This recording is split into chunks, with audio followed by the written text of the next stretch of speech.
MBUK came to the workshop a couple of months ago to write an article called Meet the Maker. They came by the workshop, gave us an interview, asked us a couple of questions, and then printed an article in their magazine all about how we make our bikes.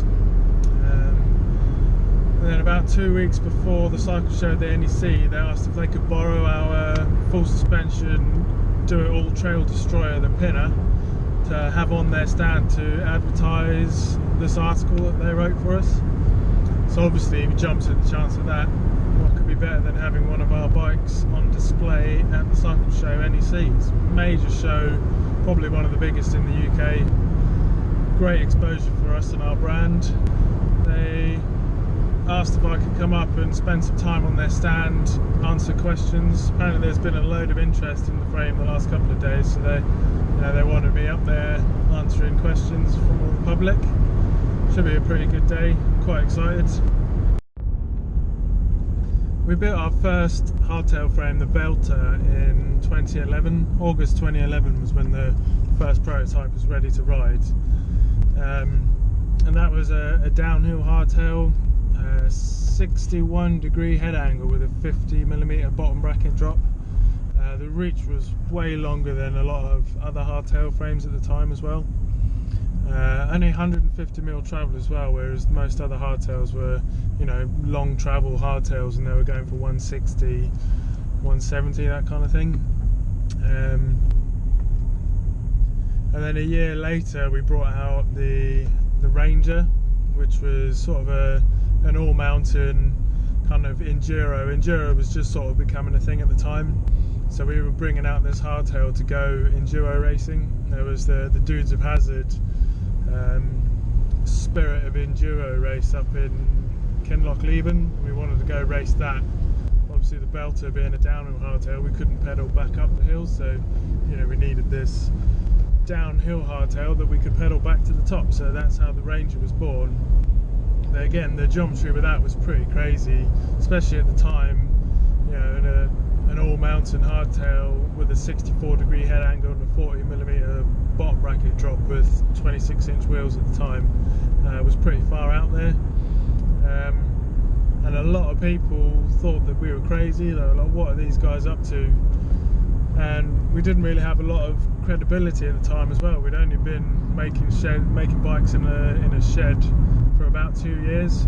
You know, a lot of people didn't really know who we were, and here we were saying that, you know, the hardtail geometry needs to be completely different to what it is at the time.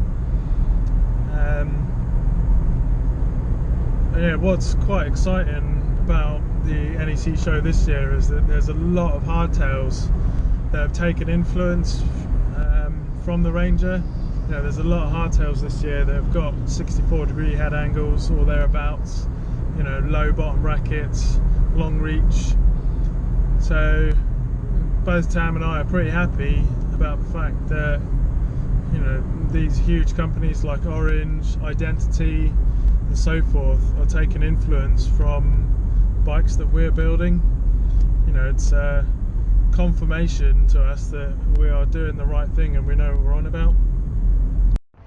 £12 to park here though, taking the fucking piss.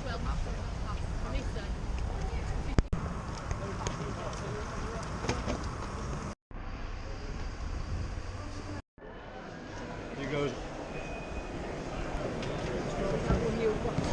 Just trying to find the MBUK stand, right mission. Trying to speed through all these people.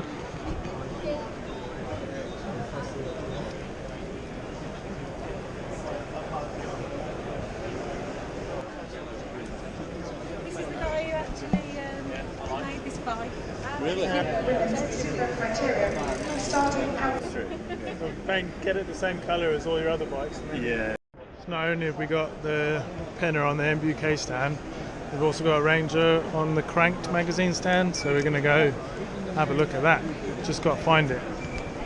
Found it? How could I miss such an awesome van? Forgot to get the GoPro.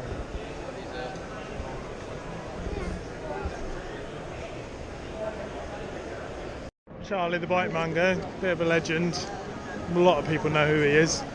I met him at the old Clunker Classic where we ride shit bikes down a hill, drunk preferably, maybe a bit stoned. There, this is him talking about his new product, bum butter. Totally ethical arse cream products, tested on arseholes, not animals. It's also 100% vegan. You make it out of vegans because they can't run away, because they've got a stupid diet. Something about the bottom line, turn the other cheek, cracking the gap in the market, give me my best crack, and piles of money. But in all seriousness, it is a vegetable-based arse cream. If you want to just take a little dab, like a tiny amount, you don't need much, and rub it into the back of your hand, you'll see. It just goes, oh no. And that lasts for days, and you don't get arse diseases. It also is proven to repel gothic chicks and vampires. We've got one gold medal and the fastest ever Guinness World Record for the fastest ever London Marathon with a tumble dryer on the back. And this guy was using it around padding, and people cycled around the world. And I want you to buy this so I can go to the pub. How many would you like? And if you don't want a big one, this is you can buy a small one, and that is called a knob of butter. But to get a knob of butter, you've got to approach a stranger in the middle of the NEC, offer him money, and ask for knob. Is that one free? Knob. What? Where's the cost?